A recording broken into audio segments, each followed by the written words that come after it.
Rusty froze in fear, anger, and disorientation. There was a smell that could turn his reality inside out, a mixture of burning hair, fuel, blood, and acid. The first time he encountered that smell was Blood River. He had encountered that strange mixture a handful of times since then, and every time it gave him a flashback. Flashbacks weren't like what you saw in entertainment vids. In those movies, the person experiencing a flashback would be caught in some sort of hallucination, completely unaware of where they actually were and what was going on around them.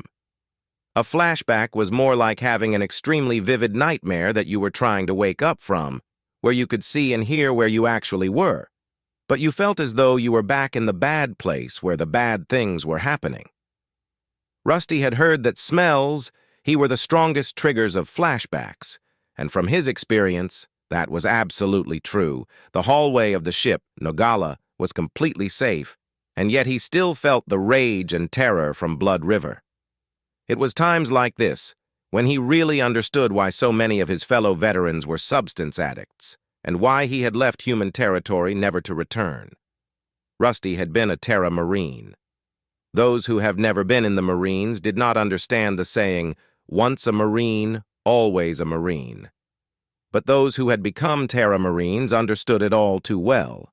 It started in basic, where they would tear you down and build you back up. Every few decades, some psychologists would try to change this method. The other armed forces would give in to the current political pressure, but not Terra Marines. They had their ways and standards, and nothing would change that. Other services had non-negotiable entrance standards, but flexible performance standards. Terra Marines had almost no entrance standards, but performance standards were non-negotiable. Rusty's recruiter was about to deny enlistment to a candidate missing an arm, but Colonel Ibanez was there that day, touring recruitment offices. He took Rusty and the other candidate to a local shooting range, picked out weapons most similar to infantry issue, then proceeded to demonstrate and instruct them through the standard test that all infantry had to pass. The test included clearing jammed weapons and reloading, as well as accuracy on rapid fire. The one armed candidate realized his unfitness for duty and was visibly defeated. When they walked outside of the range, the colonel's vehicle was missing. As it turned out, the colonel had sent it back to the recruitment center so they could take the other half of the impromptu test, running the 9 kilometers back to the station. Rusty had wondered why the colonel wore combat fatigues instead of the more formal dress uniform, and now he understood why. He was stunned that this man, easily old enough to be his father, outran both of the young men. When they got back to the recruitment center, the colonel handed the one-armed candidate a business card. "Hey, Boludo, just because you can't enlist doesn't mean you can't contribute. Go to Azteca Armas, apply to the Special Weapons Development Team. We have Marines who lose limbs, but not their experience. We need to develop prosthetics Y Otra tools so we can retain them. Attach this card to your application. Tell them Maury sent you." As the candidate walked away, the colonel mused. "I hope they find a way to use him. I would want him in my unit if it were possible. He has Ganas." When you were a Terra Marine, you stood taller, became focused, walked and talked differently. In basic training, they intentionally pushed you to your breaking point and beyond. They used a variety of psychological tortures, gaslighting, sleep deprivation, physical discomfort to include heat and cold and itch, public humiliation, starvation, fear, anger, beatings, and frustration. At the time, it seemed like pointless sadism. At one point, Rusty and his squad, after failing to pass an obstacle course, again challenged their drill sergeant to make it past the obstacle course. The sergeant gave them a wicked smile, made a quick call on his communicator, then mashed his company for the next 20 minutes. Mashing was high-intensity calisthenics, impossible exercises designed to cause every muscle of your body to scream in pain. His sergeant seemed particularly fond of team push-ups. A squad of 4 would stand in a square. When they went down to push-up positions, Their feet, instead of resting on the ground, rested on each other's backs, so the men had to form a square. This caused full body weight to be only on your hands. When doing the exercise, all 4 members would have to raise and lower simultaneously, or else the square fell apart. During the mash, once a team reached 20 consecutive push-ups, they would be allowed to stand at parade rest for the rest of the mash. So far, none of the 20 squads had managed to accomplish it. They had started at 25 squads, but due to dropouts and performance failures, they were down to 20 squads, and the typical graduation size of a company was 15 squads. At the end of the 20 minutes, 2 more companies had shown up. The drill sergeants explained that they were going to demonstrate a successful run of the course. Then, each squad was going to have 1 opportunity to run the course. Any squad that failed was going to run until dinner. One recruit pointed out that they were missing a 4th man for their squad. Rusty's drill sergeant pointed and replied, "He's on the way." Rusty looked and squinted. The running figure looked vaguely familiar to him. Then he realized where he recognized the runner from. The Marine coming towards them was actually a colonel who had been touring recruiting offices when Rusty enlisted. Rusty remembered that the colonel, old enough to be his father, had easily outran him and another recruit in an impromptu fitness test. Rusty had a sense of how the day would go. "Fuck!" The colonel came inside the obstacle course yard, ran around the inside perimeter twice, once clockwise and once counterclockwise, then approached the companies. The sergeants saluted the colonel as he arrived, which he returned, then spoke. "I hear you are going to show los muchachos how it is done. I couldn't let you take all the fun." Rusty's squad mates snickered, looking at the colonel. "Is he joking? That's somebody's grandpa. He's barely 1.5 meters tall." Rusty shook his head. "Hold on to that thought. I met Colonel Ibanez at my recruiting station. He is no joke." His squad members just chuckled, but a recruit named Wheeler from a neighboring squad leaned over. "Wait, did you say Ibanez? That's Maury? We are so screwed." The other recruits looked at him puzzled, while Wheeler continued. "My uncle served under him. Once, when his battalion was on the way to the front, he got bored in the Space Force transport ship, so he ordered the captain to go hunt pirates along the way. The captain tried to refuse, so he took command of the ship and went after the pirates. They captured pirate ships and dismantled them to scrap metal, then beat confessions out of the crews to get information. That's why there aren't any pirates in the Upsilon Omega sector anymore. He's a legend." The recruits murmured as the rumors quickly circulated through the gathering. The colonel spoke. "We will demonstrate how to navigate this course.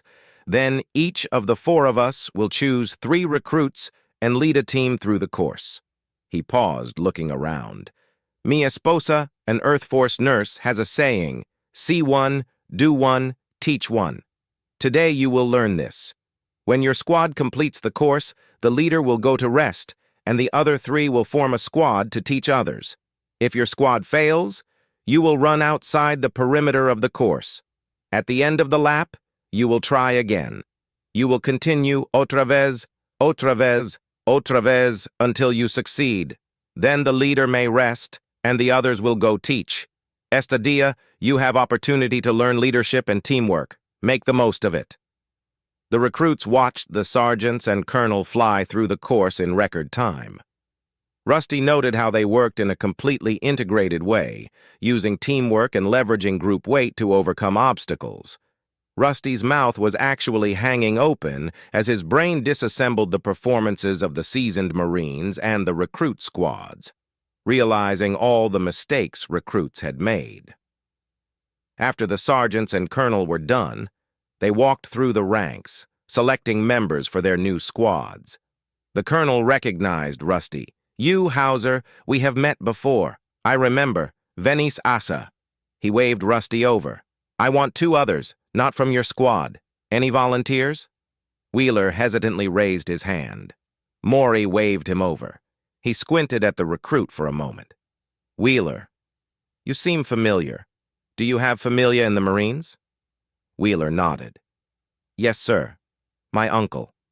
He was in your unit about 12 years ago during the campaign in the Zeta Omega sector. Maury chuckled. Yes, Wheeler. Good man.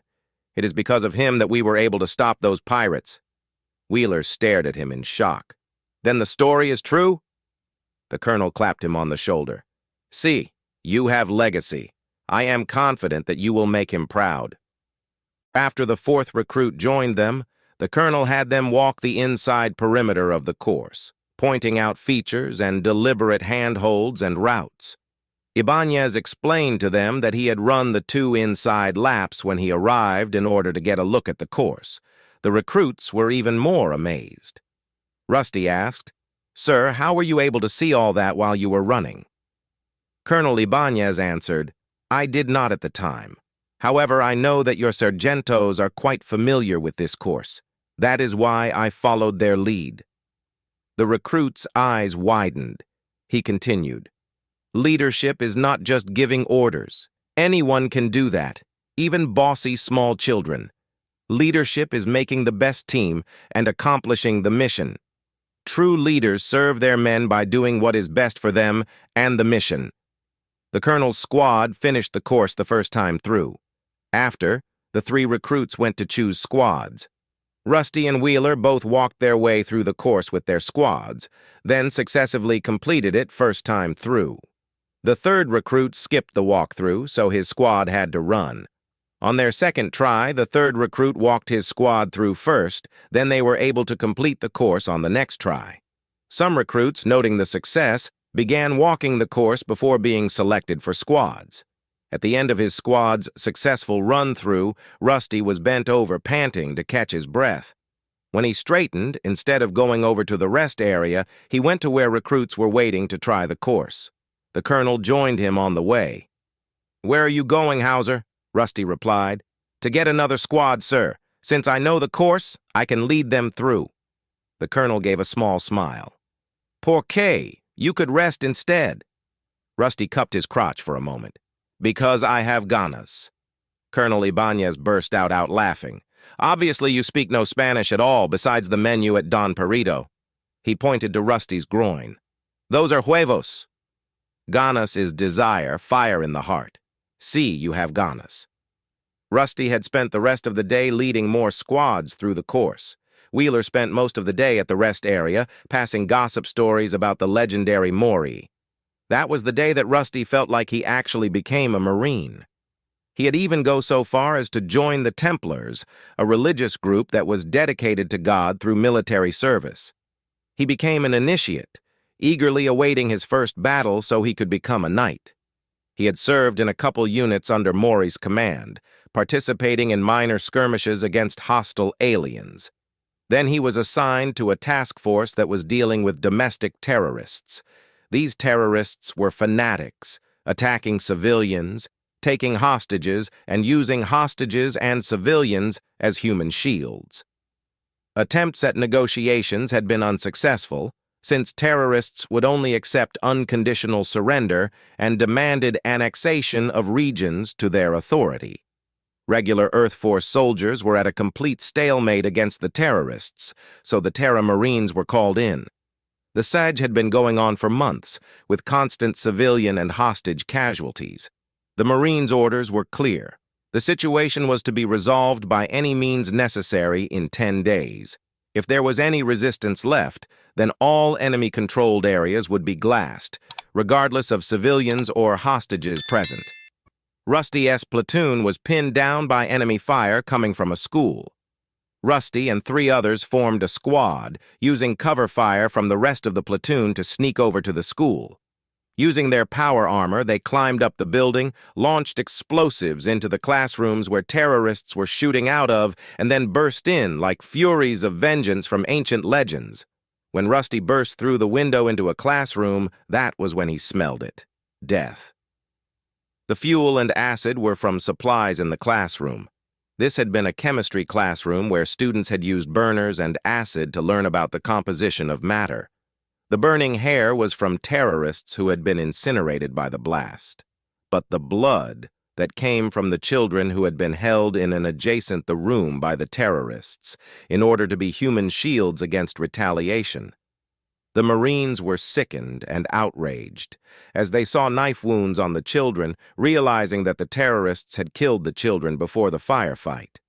Earth Force medics were immediately summoned, but it was already too late. As dozens, even hundreds of corpses of hostages and civilians were recovered and moved, the streets often had rivulets of blood flowing. A news reporter made a comment about rivers of blood in the streets, so the place quickly became known as Blood River.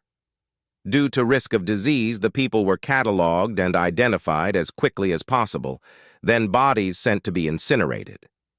The horrid smell came again, for days and days. Rusty had gone numb, completely numb. He became a machine, just part of his power armor. His voice and eyes were dead flat. He took on consecutive missions, surviving impossible odds and doing impossible feats. He was praised for his bravery and given medals, but he didn't care about any of it. He was hollow, empty. He quickly started to hate the medal ceremonies. How ridiculous was it to give tacky trinkets when there was so much death? After the Blood River campaign, Rusty had served on a minor peacekeeping mission on an alien border. Fortunately, the locals had heard about Blood River and were completely terrified of humans. If they were willing to do those things to their own kind, then not even the gods could protect them from humans.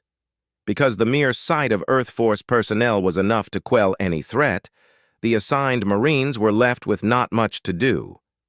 Rusty was guarding a supply depot. He was watching the power loaders move cargo and supplies and noted the similarities between the loaders and Terra Marine power armor. He found out that they had been made by the same manufacturer. The Earth Force sergeant had let him take a power loader for a test run. Rusty's power armor training and natural ability to disassemble and reassemble puzzles in any desired configurations made him a natural at logistics. He tried coping with his trauma in the usual ways, with little success. Overwork was pretty good, except you had to sleep eventually, and nightmares came.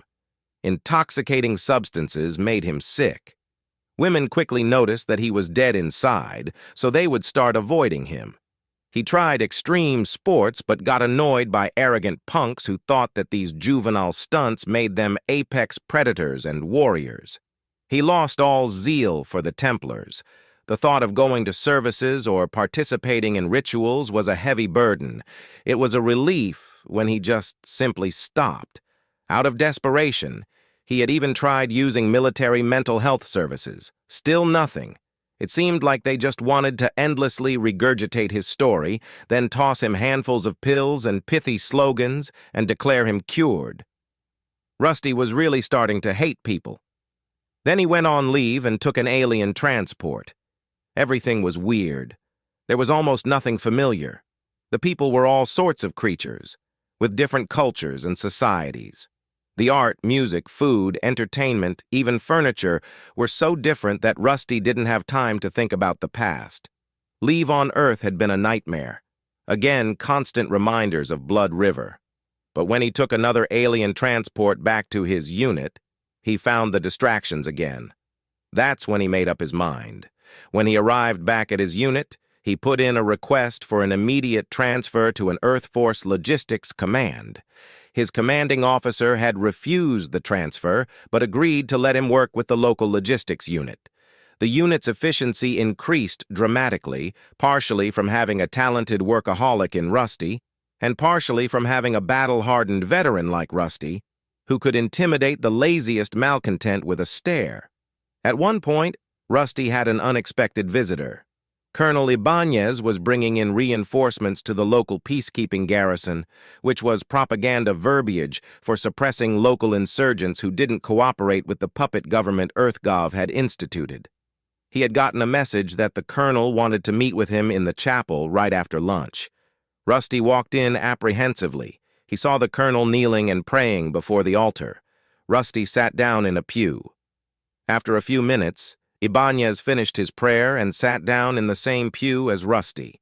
Rusty noticed that he was wearing a simple Templar's robe, free of any markings of rank or status. Ibanez noticed that Rusty was wearing just a basic Marine uniform instead of a Templar robe. Maury spoke.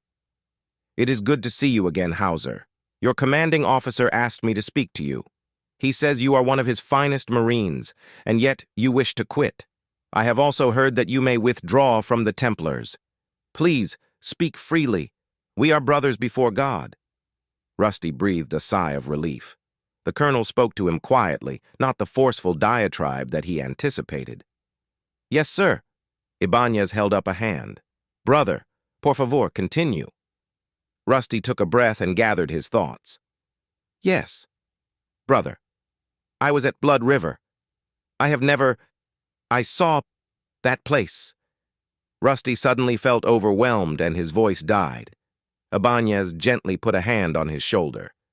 "I heard of Blood River. It has touched you and now nothing is the same." Rusty nodded. "I understand. This is why we do not promote initiates before their first battle. It changes a man, and some find that they cannot continue." Rusty felt shame. "I swear I'm not a coward. It's just—" Ibanez looked at him with understanding. "A coward never would have done the things you did. A coward would have made poor decisions, then blamed others for his behavior. A coward would try to tell me what he thinks I want to hear. You are not a coward." Rusty said, "Thank you. That's a relief. The worst part was thinking that I had let the Templars down. It's supposed to be a sacred brotherhood, but I just want to quit. I just can't think about doing that again." Ibanez gave him a wistful smile. "This is not uncommon. This is why the Templars wait. You bring no dishonor to the order. Do you have your San Martin?" Rusty nodded and pulled out his dog tag chain. There was an extra tag on it with an image of St. Martin and the Templar logo. Ibanez stood and grasped the tag. He spoke formally. "Then I, as a Padre Superior in the Templars, release you from your vows." He released the tag and let it fall to Rusty's chest. "You are in good standing with us.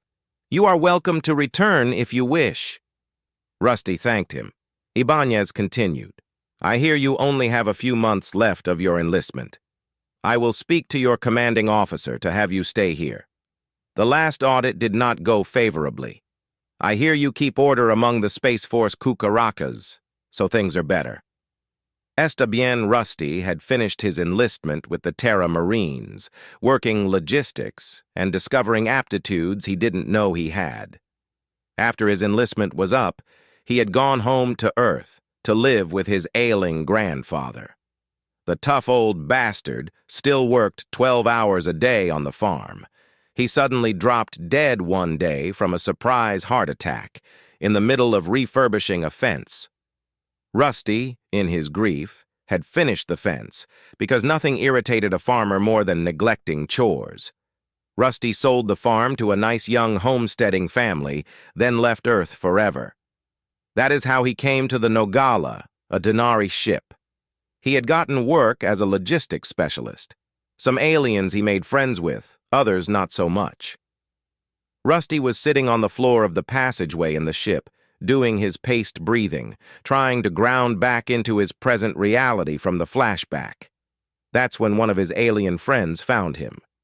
Purg was the most inoffensive creature the universe had ever created. His species name was completely unpronounceable, but most humans called them space otters due to the strong resemblance. Purg was the ship's information specialist, having an endless supply of data tablets with useful knowledge about any given topic. Purg was also cute. He was furry with big eyes and stood slightly taller than Rusty's waist. Rusty constantly had to resist the urge to pet him. Purg came waddling over to Rusty. "Oxidize, why are you sitting here? Are you unwell or injured? Do you require the medical specialist?" Rusty chuckled and shook his head. He had been on the ship for a few years now, and yet the aliens still all called him Oxidize. Sometimes he wondered if they did it just to screw with him. "No, Purg, I'm okay. I'm just having a rough day." Purg pulled out a data tablet, tapped for a moment, read the result, then put it away. "It seems you are experiencing emotional distress, is that correct?" Rusty nodded slightly and said, "Yeah, but it's no big deal. I'll be okay." And he shifted so he could get up. Instead, Purg sat down next to him. "Then I shall give consolation. I am not due on the bridge for some time." Rusty tried to shift again. "Really, Purg, that's not necessary. I'd rather be alone." Purg shifted with Rusty, with the effect being like Purg was actually snuggling into him. His fur was thick and warm, so Rusty felt his resistance draining. "Purg, no, come on, Sure, why not?" Other crew members passed by them. The aliens took it in stride. The human was always doing something bizarre. Since it was just sitting there being supervised, there probably wasn't anything to worry about. As other otters passed by, Purg summoned them. Any who were off duty joined in consoling Rusty. They were soft, warm, furry, and almost seemed to make a gentle, low trilling noise. Rusty found himself drifting off to sleep. He dozed, having mild dreams of warm spring days and cool fall evenings. Otters came and went, and Rusty was vaguely aware of this. At one point, several hours later, he awoke, refreshed with only 3 otters cuddled to him and a couple of otter children and his cat Peanut Butter napping in his lap. Chut, the parent of the children and the ship's chronology specialist, was quietly reading. Chut spoke to Rusty in low tones. "Ah, Oxidize, are you awake now? Do you still have emotional distress? We can continue giving consolation." Rusty gently moved the otter children to Chut's lap. "Actually, I think I'm doing better now. That's the best sleep I've had in a very long time." Chut bobbed his head happily. "Excellent. I shall tell Purg." Rusty watched as Chut waddled away with the children. It was going to be a good day, and it was time to get to work.